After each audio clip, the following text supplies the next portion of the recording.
What's your soul purpose? It's what you came here to accomplish. It's also who you're meant to become so that you can make an impact by being yourself. We're all here to unlock our potential and create positive change in the world. Everything starts with you. One is not born into their purpose. One steps into their purpose. Were you born to do it? Let's find out together. Welcome to another episode of Born to Do It. Today we're going to be talking about creativity and spirituality, and I'm really excited to have Jennifer Hawkyard on the podcast, who's a very talented illustrator. You're going to see some of her artwork in this call. So welcome, Jennifer. Great to have you. Thanks for having me. Where are you based in the world? I'm in West Wales, so I'm on the edge of the UK. Okay, well, we're in the same country. We've had people join us from the US, so not that far apart. And I think one of the jokes we have is once we're spiritually aligned, what's a couple of miles? Indeed.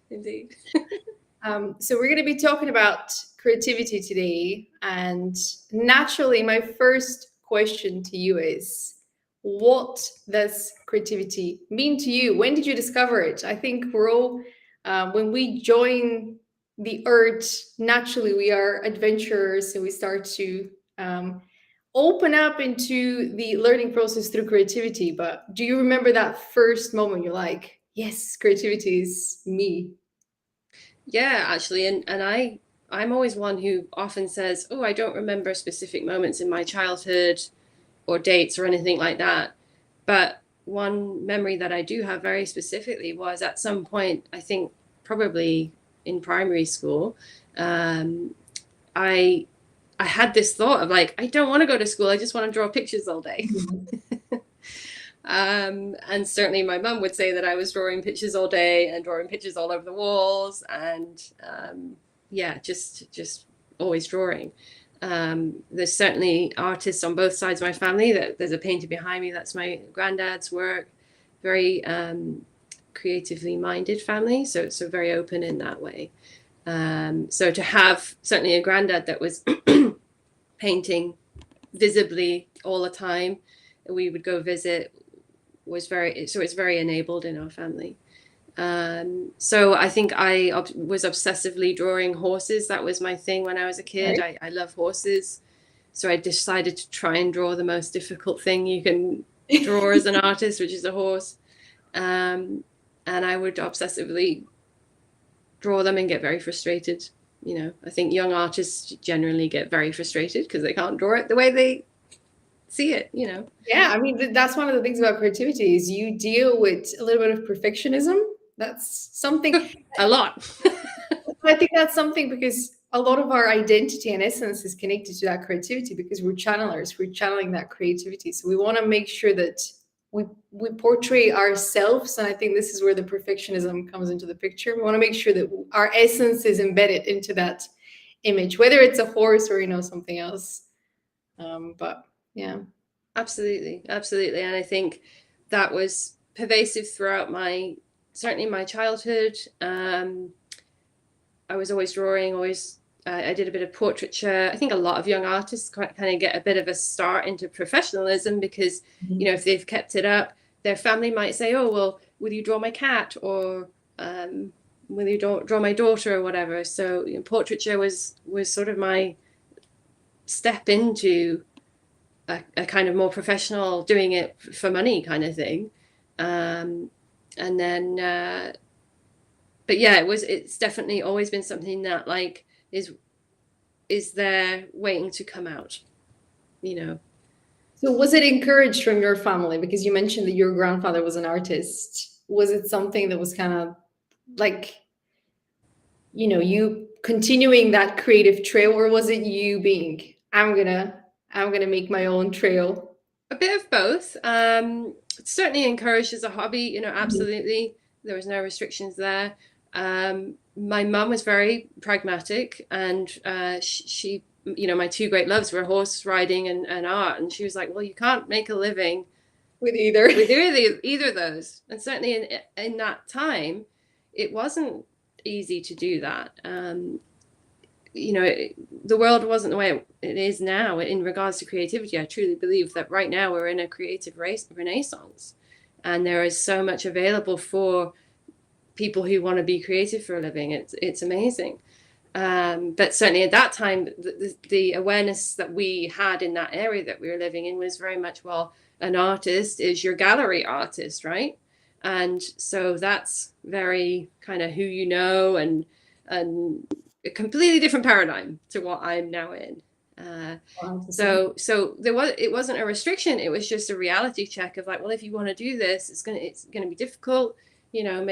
Make smart choices, that kind of thing. Yeah, and now we have all these spaces where we can share that art more openly. But then comes into the picture this comparison and the competition, and people kind of stealing your ideas and adopting your ideas. So in some ways, the pressure to have your own unique signature is even more heightened, which probably doesn't work well for the perfectionism. But I suppose it fuels something in you, like that primal desire to make it, that inspires you to give it your best shot. Because none of us knows. Yeah, absolutely. I think if you are an artist, and it's the one thing that I would say in regards to whether you're born to do it or not, it's that internal drive that is the key. I've always said to people, when people say to me, oh, you're talented, or it's a gift from whatever, I go, no, I've been working at this for 30 odd years. Yes. And you're not seeing the banging my head against the desk and all that kind of stuff, and all the failures. What is sort of inborn, I would say, is that drive to be like, even though the thing that I'm creating is, as far as I'm concerned, crap as a learner, I'm gonna keep showing up.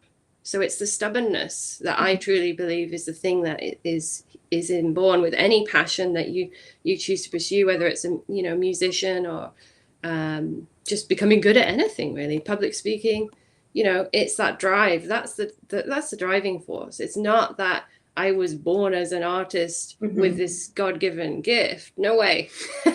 I can show you all my sketches from when I was a kid, and they were not masterpieces, Yeah, so. I think everyone has access to creativity, but not everyone chooses to develop it, because for some people it just feels more right. It feels more aligned with what they want to achieve in life, and creativity is just one way to express yourself.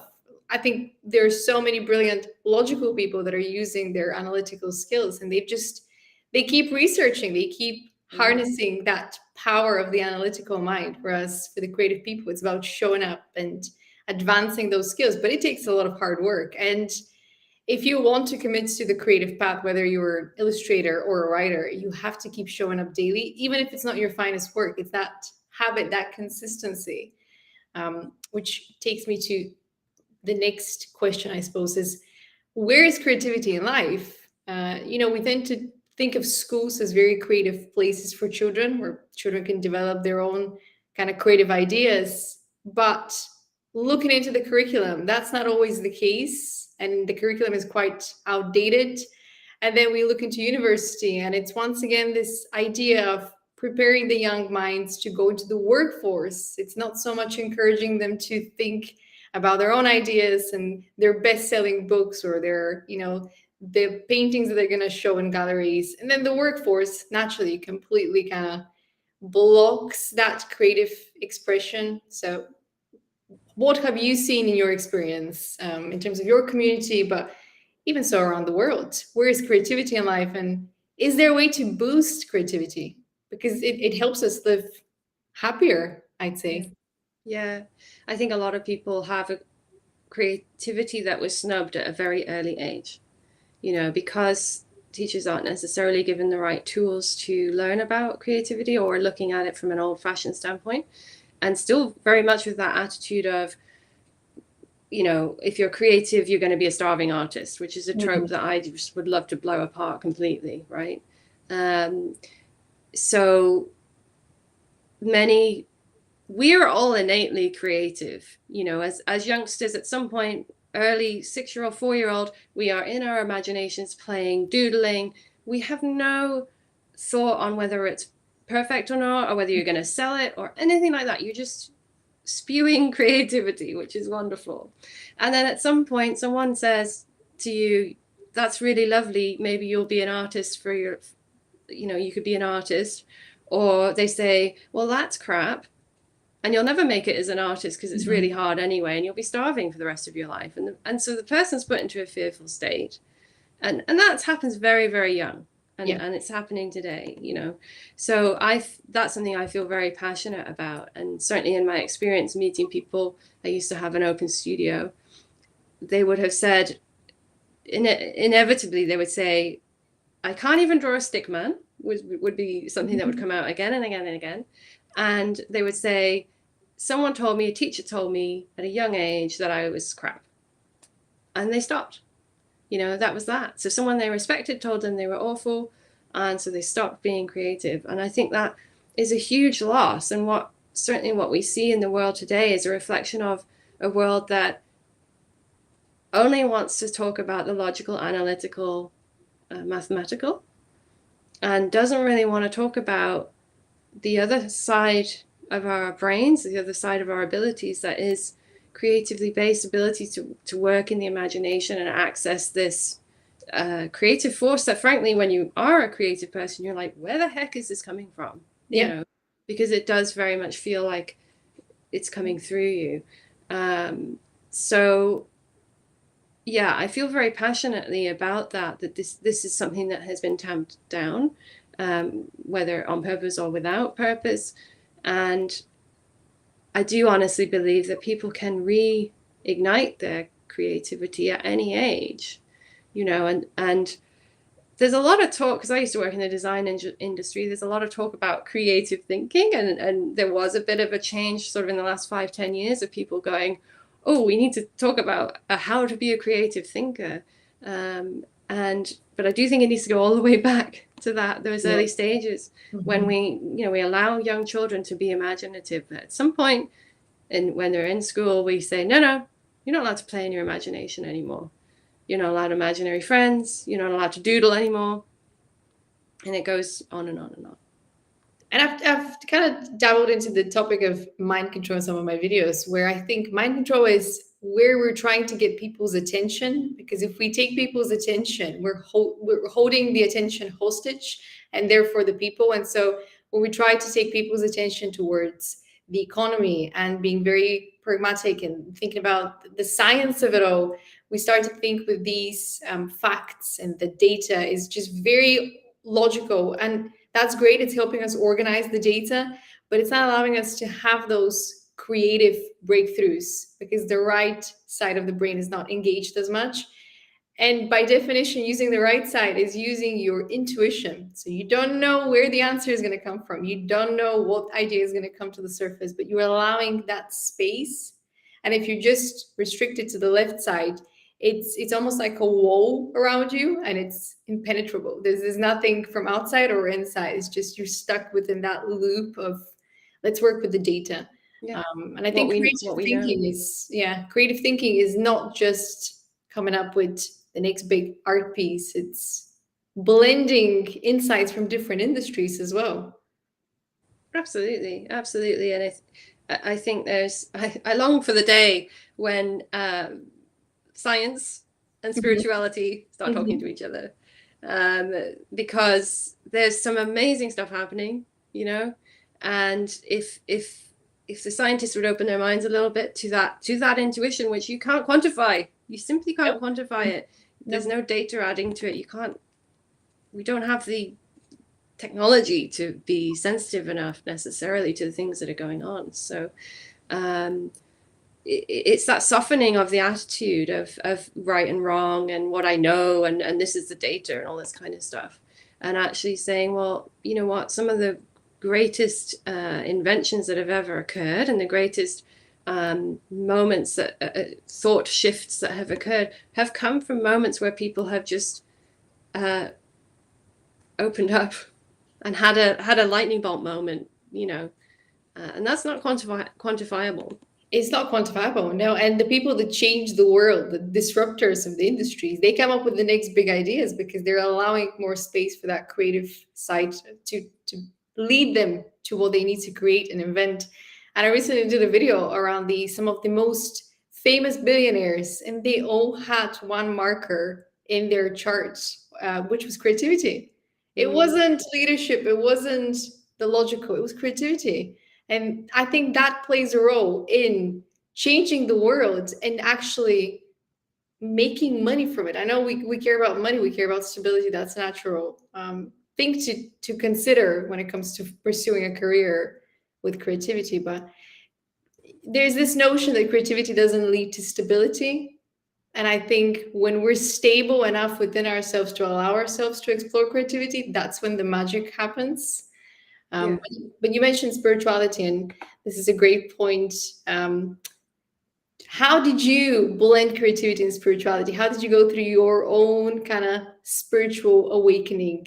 Obviously, true spirituality does not deny science and the logic, but I think when you have that inner balance, you're able to channel it. And I think your art just demonstrates that. Yeah, and I am a lover of science. Absolutely. I absolutely love getting into the nitty-gritty of things and exploring things.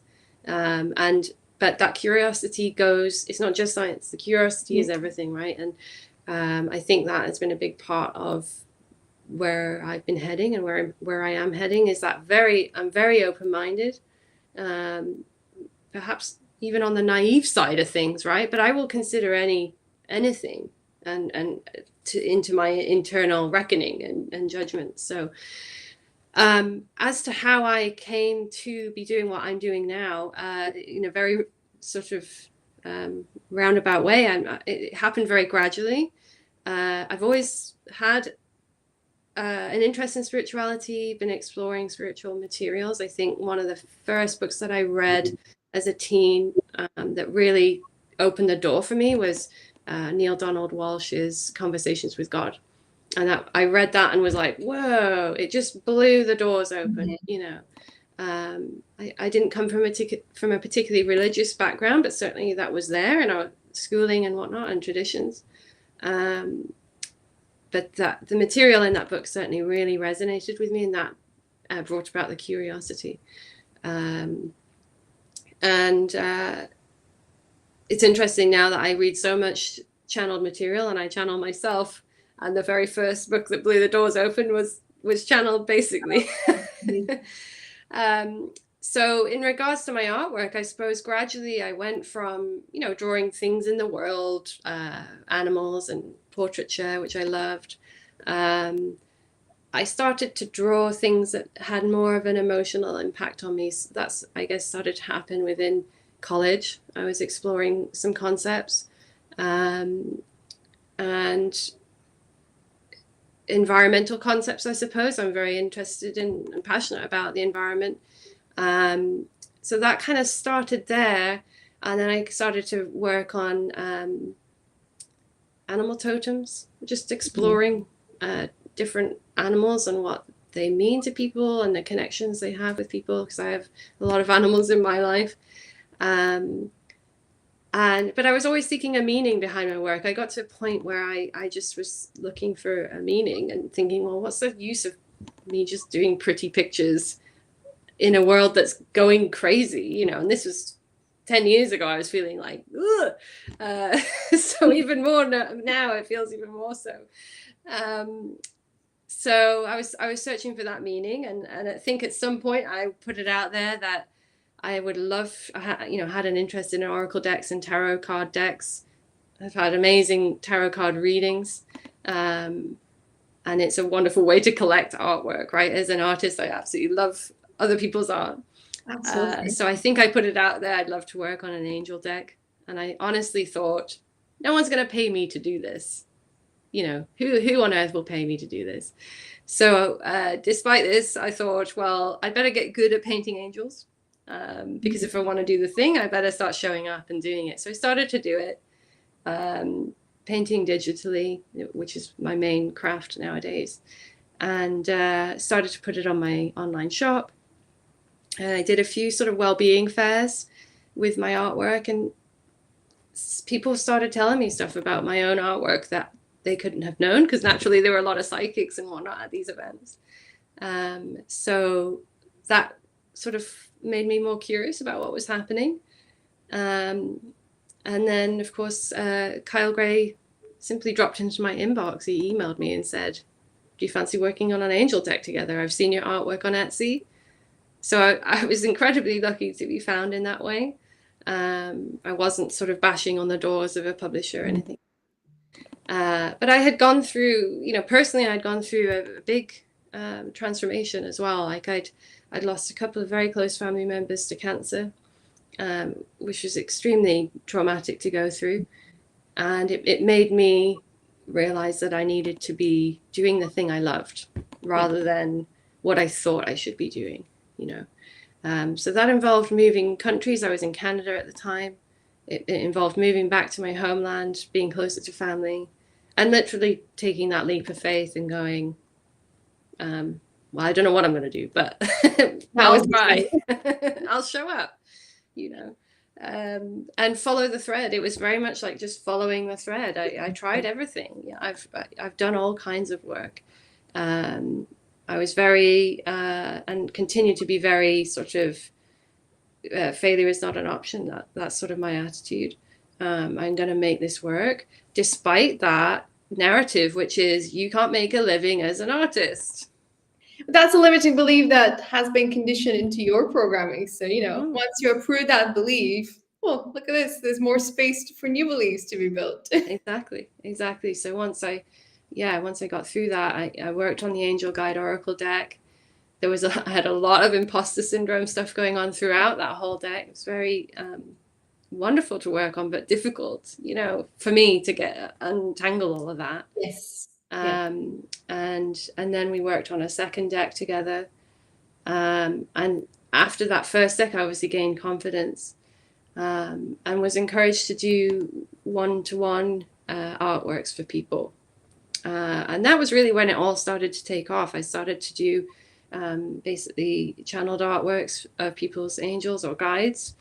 And as I started to do that, I started to get messages through that or symbols through that I couldn't have known.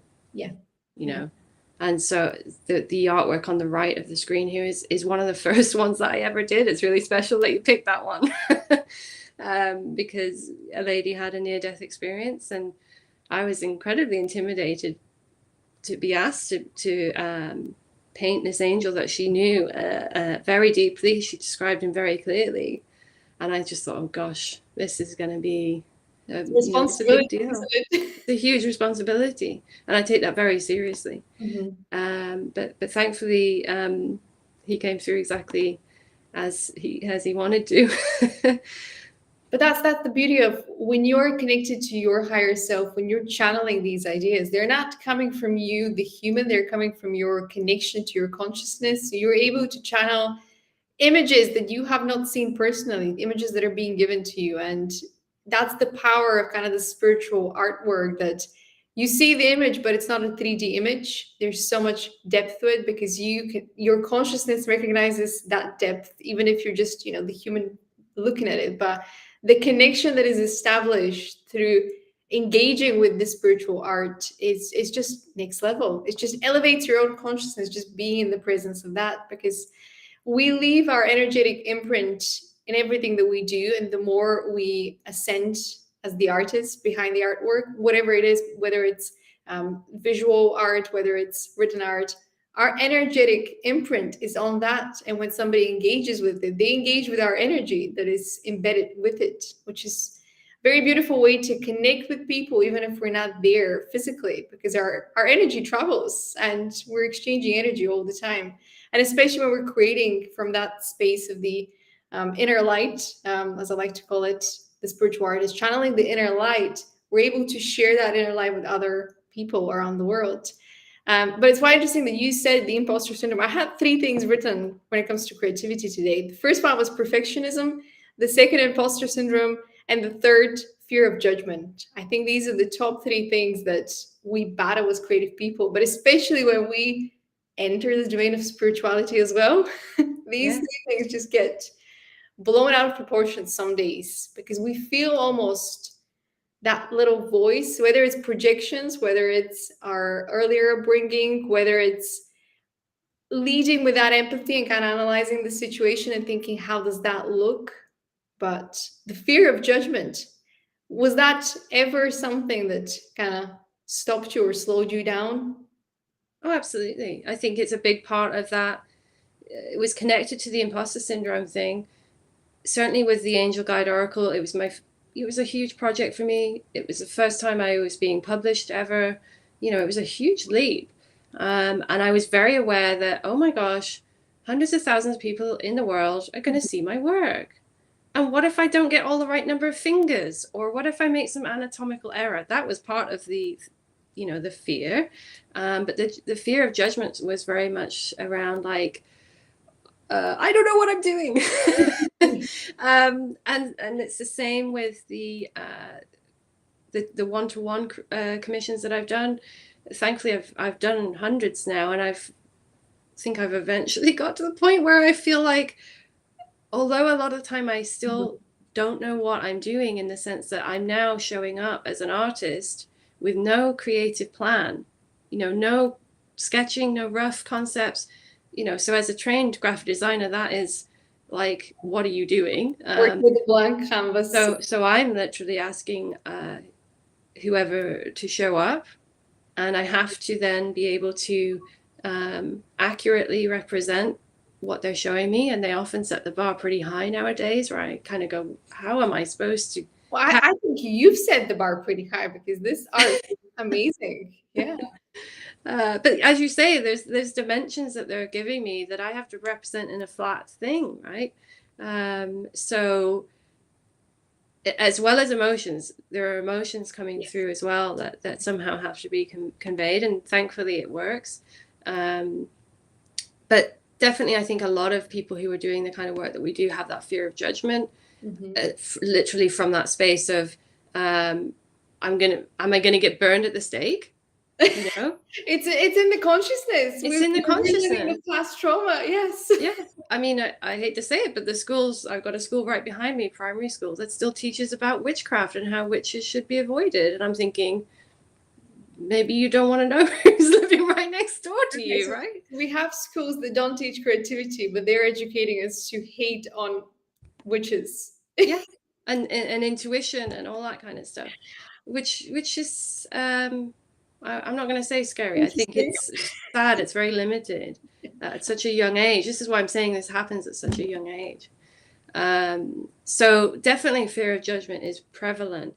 But I'm very fortunate, as I was saying to you when we first were chatting earlier, I'm very fortunate to have a friend group and a support group, whether it's here physically or online, who are incredibly supportive, and a family as well that are very supportive.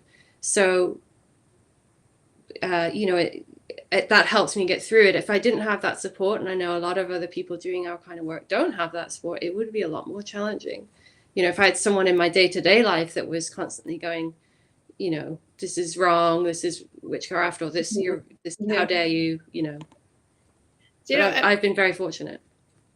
To me, all creative people are connected to source, and all creative people are naturally spiritual people, even if they don't channel from that place just yet, because the connection is open, essentially. Whereas with the logical mind, it's working with the data that's in front of you, whereas with the creative mind, it's opening that connection for data to come to you, I'd say. But I've been thinking about that, and I think there's a difference in the levels of consciousness, and what we refer to as, witches.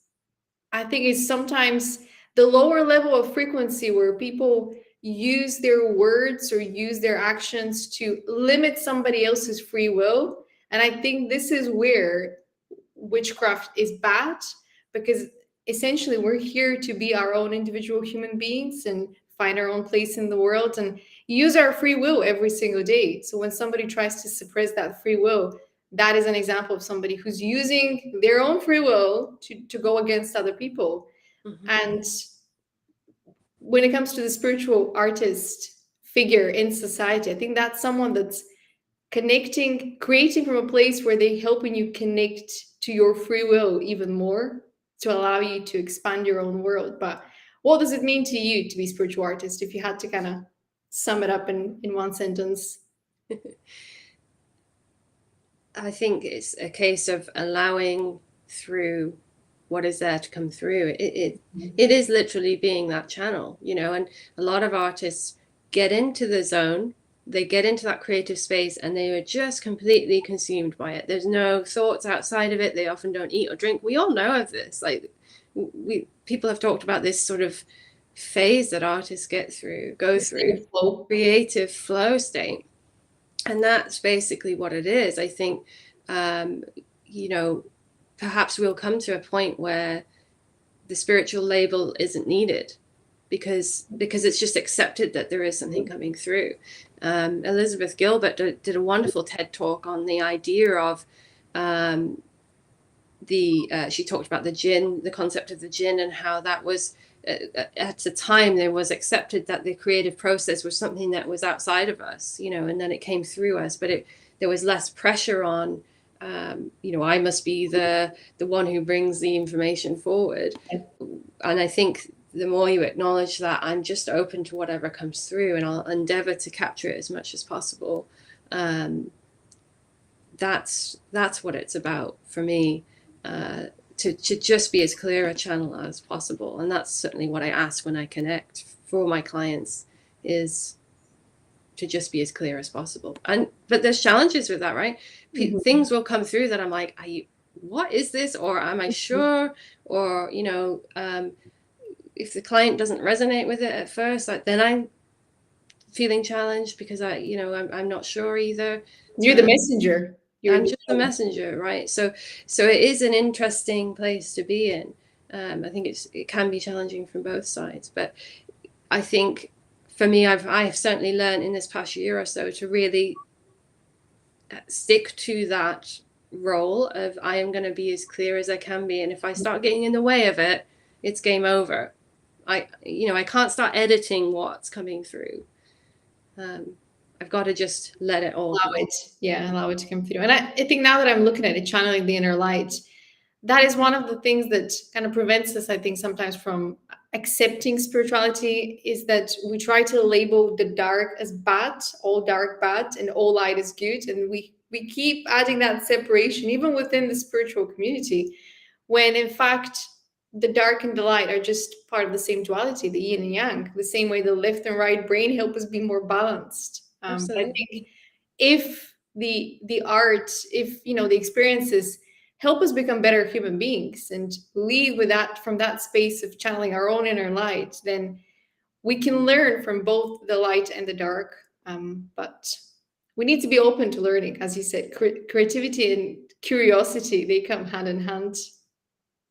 Absolutely. And I think, speaking to your point about the light and the dark, it seems to me that a lot of people who, like yourself and myself, who are working in the space that we're working in, have gone through a really tough time at some point.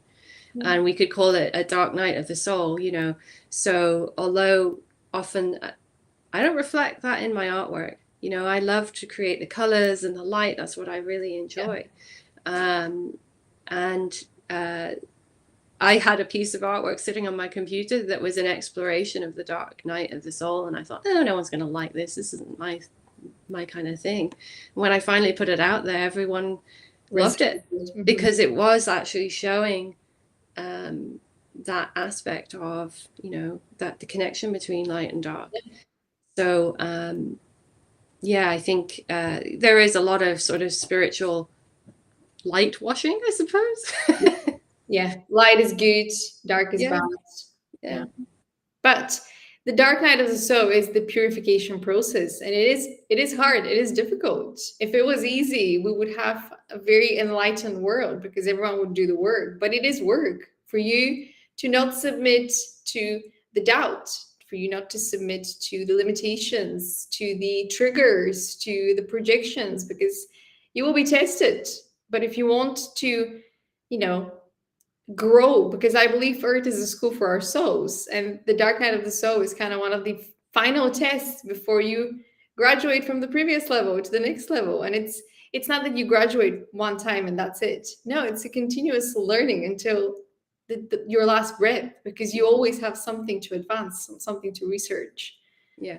But the more you operate from that space where you're not adding more pain into the world, then that means you've learned your lessons during the dark night of the soul, during the dark periods, because these are the periods that test our integrity, our commitment, our fate.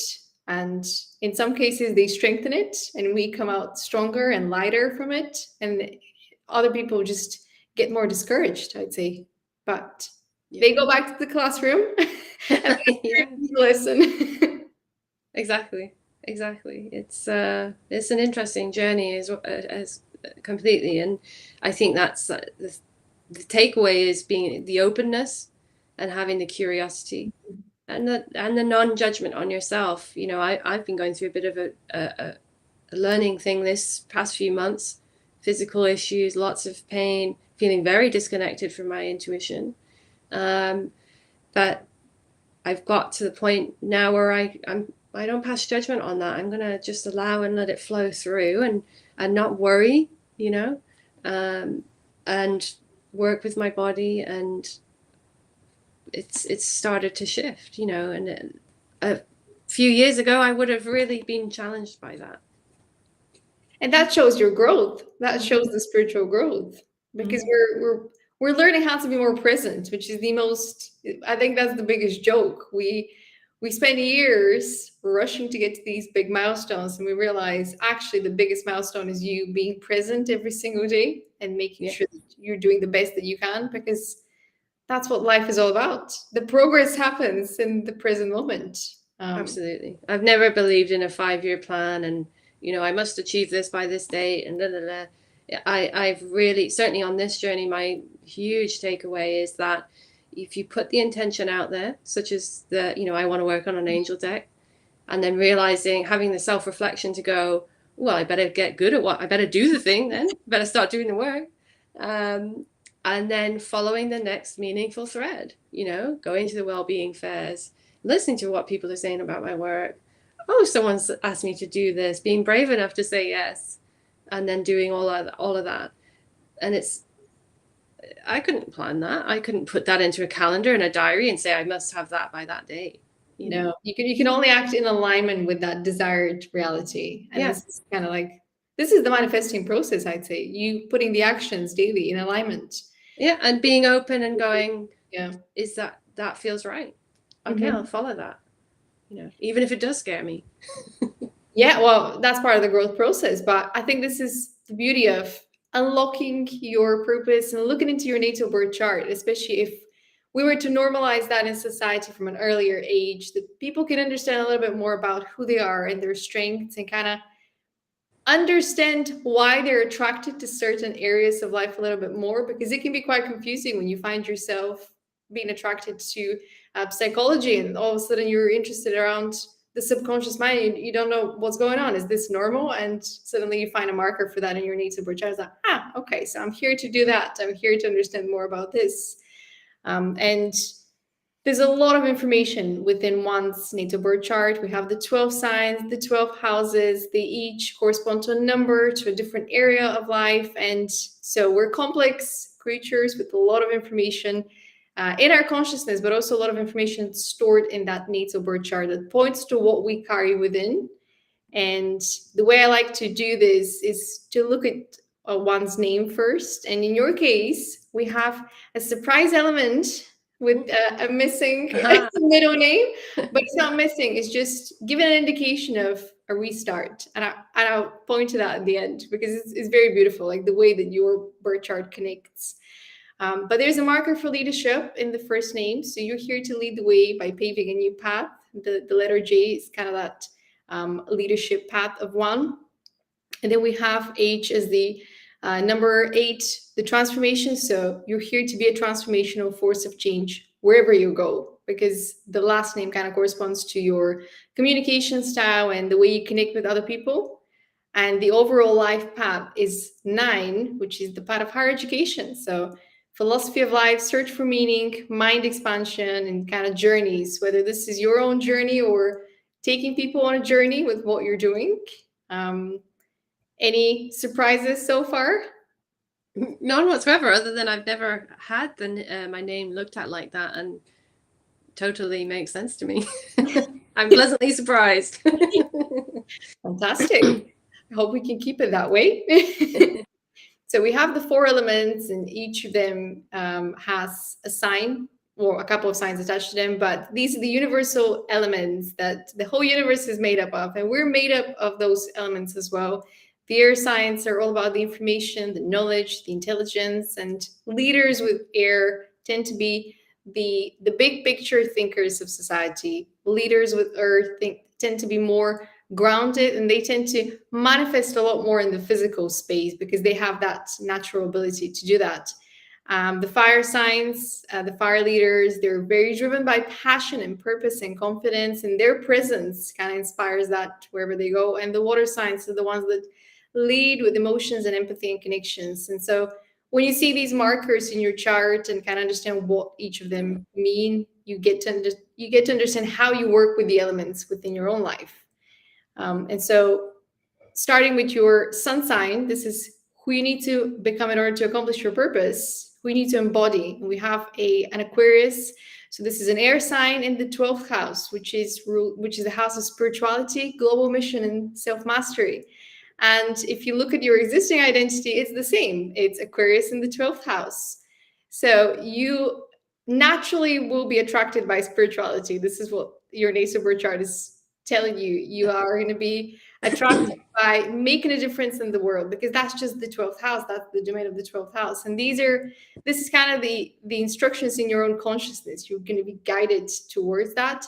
But where it gets different is the moon sign is your existing identity connected to the south node, so the existing knowledge.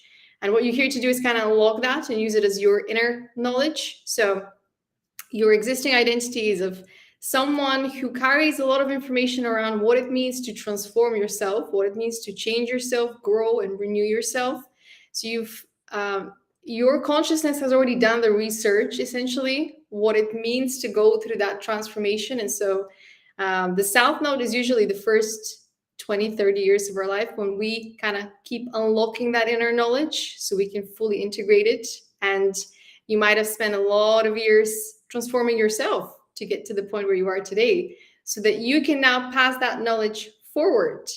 And the learning path is what you're here to, the North Node is what you're here to learn and become in the process, which is Taurus, which is a different element and a different house. And this is the Taurus in the second house, which is the house of resources, values, self-worth, and balance, but more so resources. And as an earth sign, you're here to bring all of that spiritual knowledge that you have and ground it within resources. So create resources that are connected to spirituality and kind of helping people to transform, because you already know what it feels like. You've already gone through that journey. Wow. And we have the communication style and the love language with Pisces. So you're going to be connecting naturally with other people using your emotions, your empathy, your connections.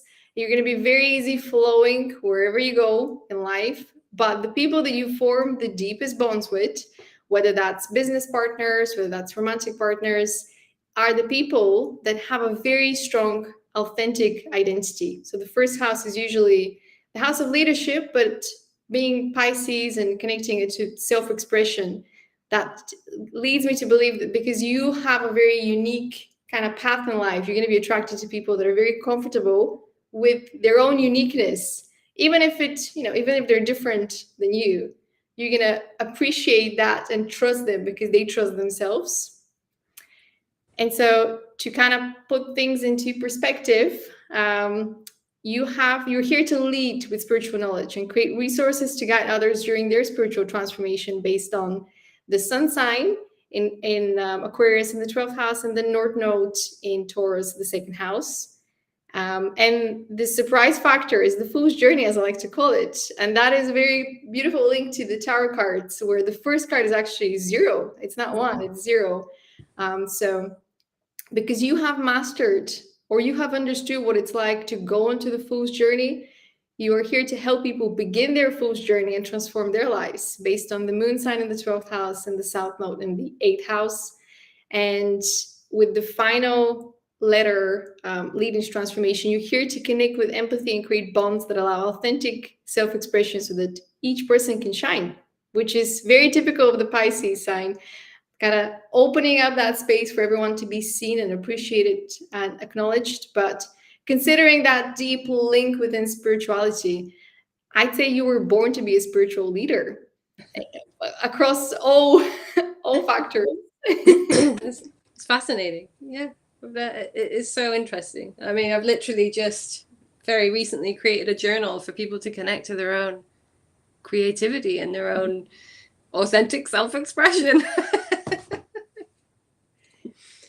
I don't know why I'm surprised, like I really shouldn't be surprised anymore, but I am. I would say I'm charmed by all of this this information, because I think it's wonderful. I think this is how we start to bring spirituality down to earth, and how we bring it into the maybe early education, where you can help students find their place in the world with more ease. If they know that their communication sign is more watery, as in it's more filled with emotions, then they're going to be more sensitive people. So we create these spaces for more sensitive conversations and more sensitive acceptance, I suppose, is a word that comes to mind. But all of this information has always been available. We've just been kind of sidetracked from it. And I think some people have missed the mark on analyzing natal birth charts because they focus on the details. And we had that conversation in the first episode where we looked into how some natal birth natal chart interpreters would look into specific months. Oh, this month is going to be huge for you. This year is going to be huge for you. And you kind of start to build up these expectations, and you start to live your whole life thinking, oh my God, next year is going to be amazing. I can't wait for next year. And you spend 5 months doing nothing, waiting for that year to come. And you're still in the same place. So you've missed the mark on raising your consciousness, raising your actions to this point. But it's very beautiful to see how everything aligns. And especially with you having stepped into your soul purpose, your calling, you having listened to the call of the universe, you are an example of someone who's creating positive change by being in alignment with your instructions.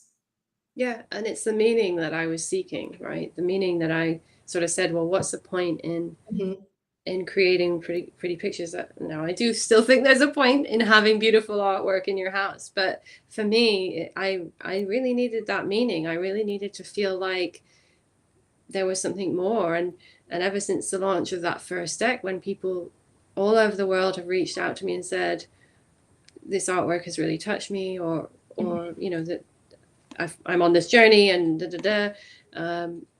that for me is huge, because it's making me going, yeah, okay, I'm not just drawing pretty pictures. I am actually helping people who are going through similar things that I went through. Yeah. And when you mentioned horse earlier, you were drawing horses. The horse is a symbol of freedom. So maybe you were looking for that creative expression, the freedom to have that creative expression from a young age. Everything is connected when we look back into our upbringing. But what was the quote from Kierkegaard? Life can only be understood backwards, but we must live it forward. Well, what if we could understand life going forward? That's the argument I'm trying to make here. But yeah, I totally agree. Your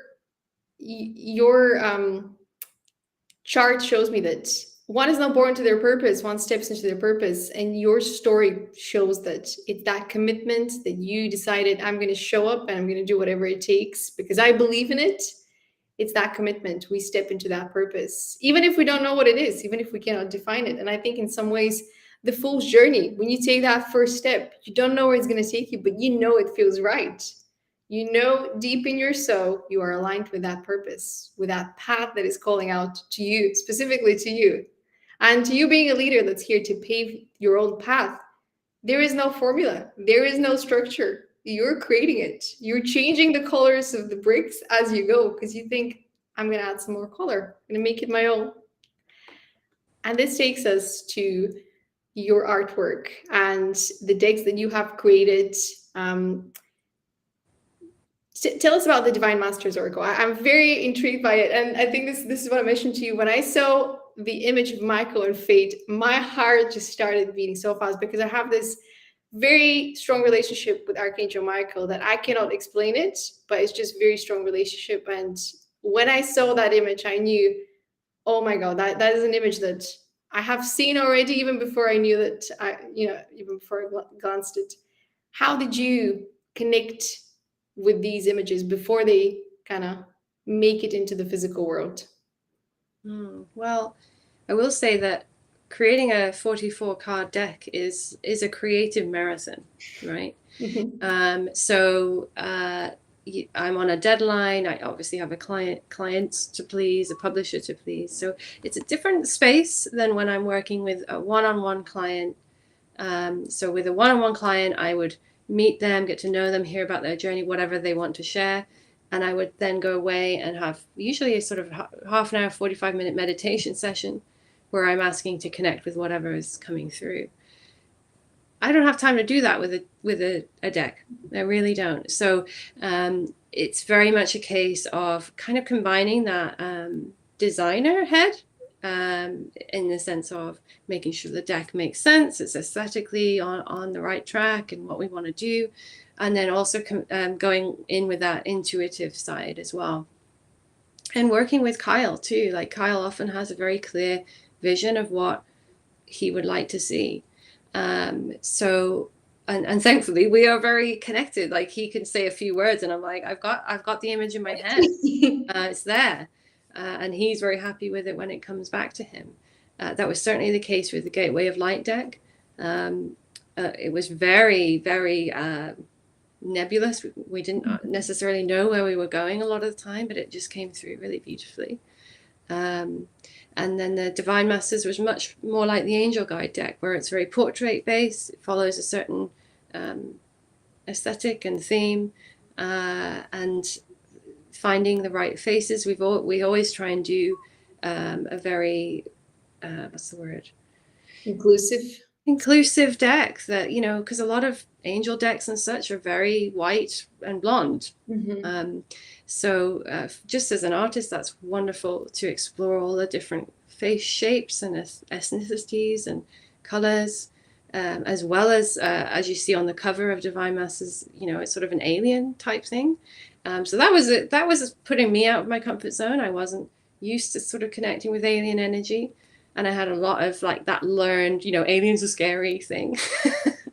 So there's always learning for me in a deck. I can literally go through a deck and go, that was a difficult point and this was a high point. And so it's, I kind of get run through the mill with decks every time.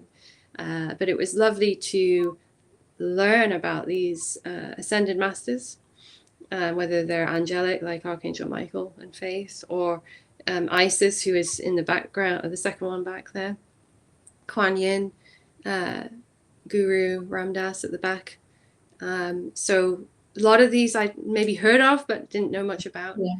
So learning about those masters and endeavoring to bring through a unique interpretation of them.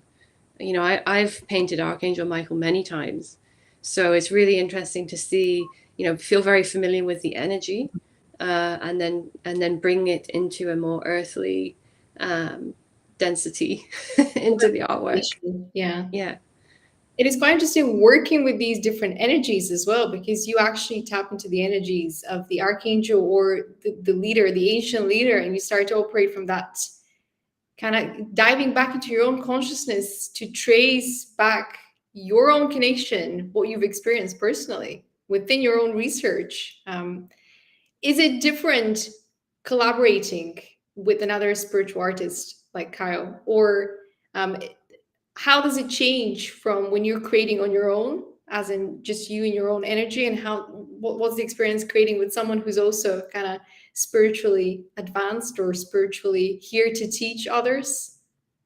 Well, I'm very lucky that both Kyle and Hay House are wonderful clients to work with. I've worked with all kinds of clients over the years, and they are they get out of the way. They let the artists do what they're here to do, which is really lovely.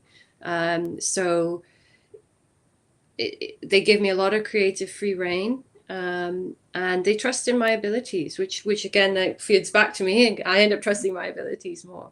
But of course, if I'm stuck and I'm really not sure how this is supposed to feel, because often, Kaya will have a sense of how is this card supposed to feel. The Angel Guide Oracle deck is an example of that, because we're not naming the angels, although some of them do have associations with archangels and such.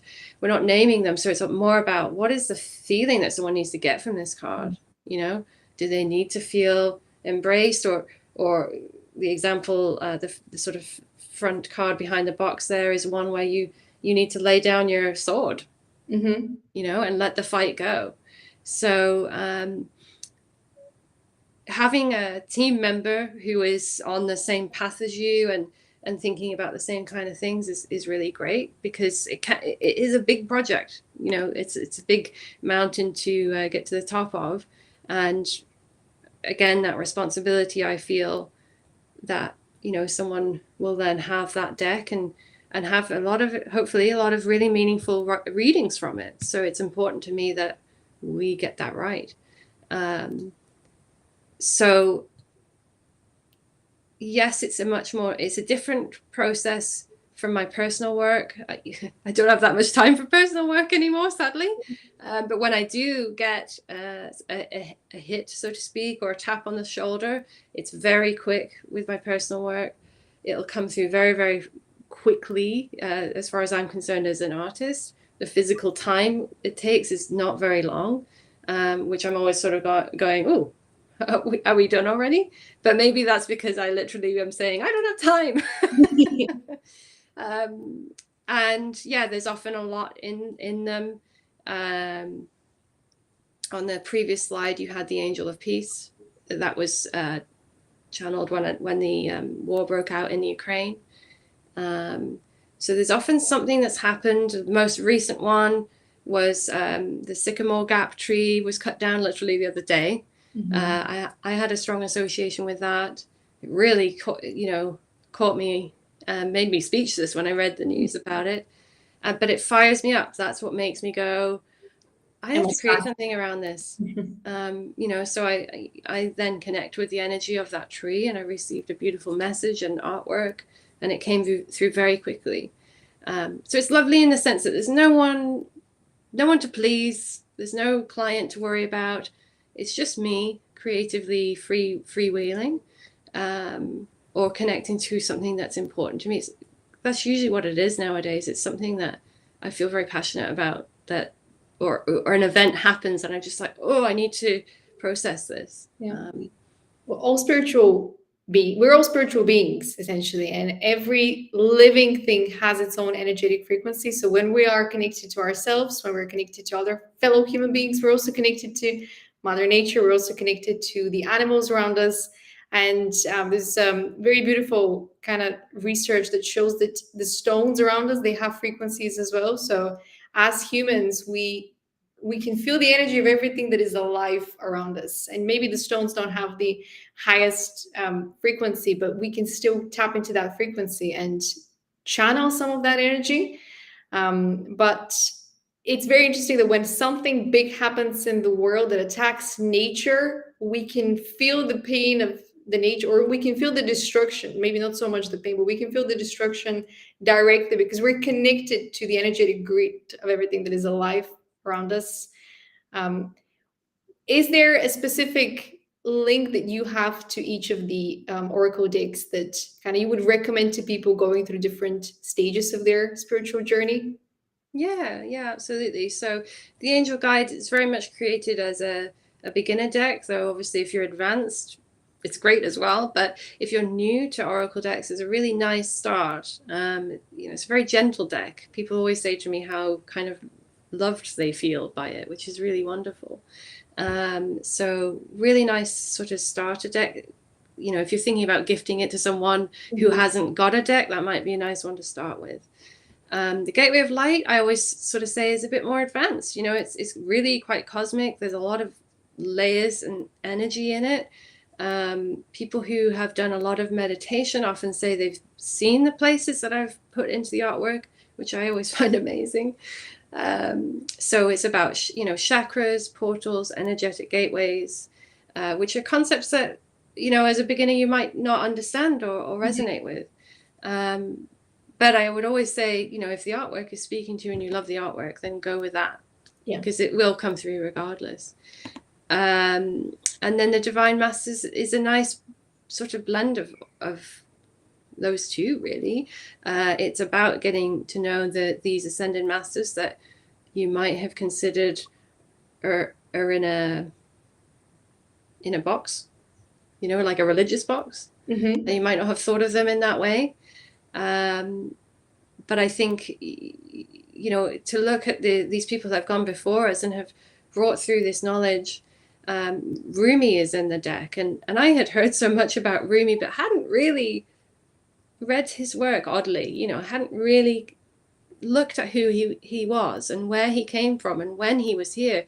And when you read his works and you think, oh my gosh, this person was around in medieval times, I think, and his prose is so profound and his thinking is so like now, So these people were, it seems, way ahead of their time, or not, as the case may be. But I think that is a great way of uncovering that heritage, The ancestral knowledge. Yeah, ancestral knowledge.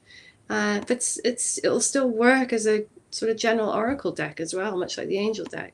So again, if the artwork speaks to you, follow that.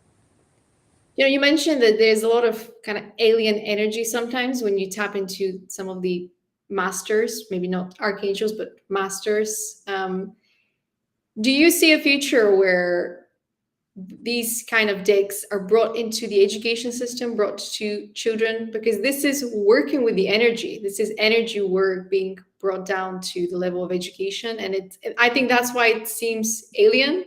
But when you think about what's actually in these textbooks that children are reading, it's very three-dimensional. It's just the same people. And often there isn't representation that is inclusive. It's just, it's very whitewashed in some ways. But yeah.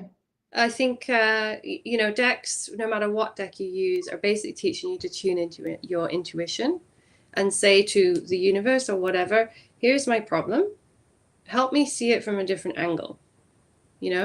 It's not going to pick what clothes you put on today. It's not going to tell you what to say to someone. But if you come to it with the right question or intention, you're going to get something back. And I have tarot decks, specifically tarot decks. Oracle decks tend to be a bit kinder, I find, but tarot decks tend to be very on the nose. Yeah. And like, this is the thing. And it's that sort of shadow work thing that you need to look at. And a lot of people struggle with that. Actually, as we do when someone points out a fault in you and you're like, oh, no, I'm not. That's not me. That's not me. And you have that reaction. But I think, this is what work like this does, is it does tune you into your intuition a bit more and make you step back and go, actually, I do that. Or actually, I do need to look at that. It's a moment of self-reflection. And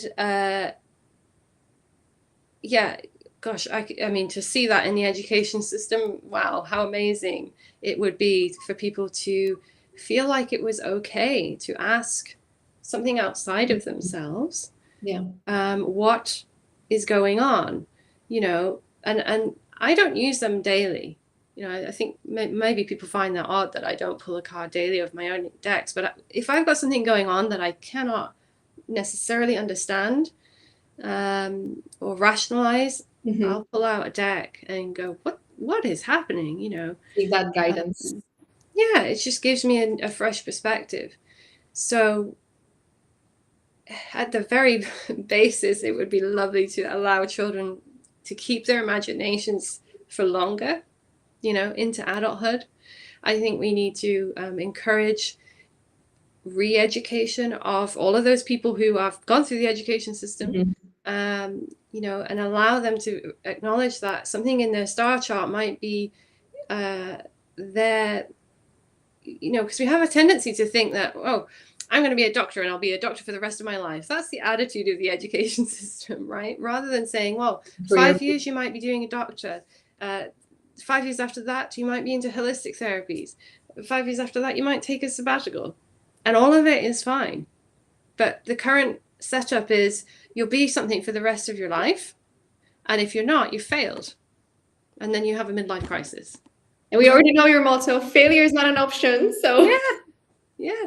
So I'd love for people of all ages to be able to return to an intuition connection. They're playing in the imagination, because the imagination is where all this stuff is coming from.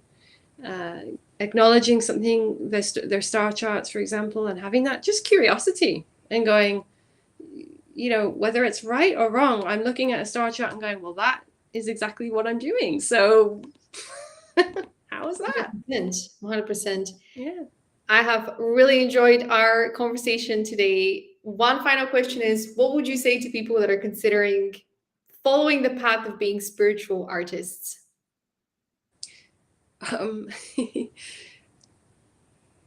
Well, follow your intuition. Don't try and do what someone else is doing. Mm-hmm. Right? And that's very easy in this day and age to go, oh, it must be like so and so. Yeah. Follow that inner thread where you put it out there. Get to that point where you say like, well, I want to do it, blah blah blah, and then start to do the work. If you're not doing the work right now, such as painting angels, then start showing up and saying, well, I'm doing it now, and then follow that thread. I think that's the best way to do it, really. Be curious and find your own unique niche. It might not be angels, it might be stones, it might be animals, it might be plants. We don't know what we're being called to until we start actually showing up, and the images come to us. They choose us to work with them. Do what you love. I always say, whatever makes you get excited and go, ooh, I get to do that. That's amazing. I get to draw pictures all day. I always tell people that. That's great. That's what I wanted to do. 100%. Yeah. Thank you for sharing your story and for being part of Born to Do It. Thank you. I hope there was some insights for you that you can apply in your life. I've really enjoyed your insights, but your artwork has really enriched my personal life, and I hope that it reaches more people and it guides them onto their full journey the way that it has guided me so far. Thank you. It's been lovely. Thanks for your time, Jennifer, and thank you for watching. Thank you. Thank you so much.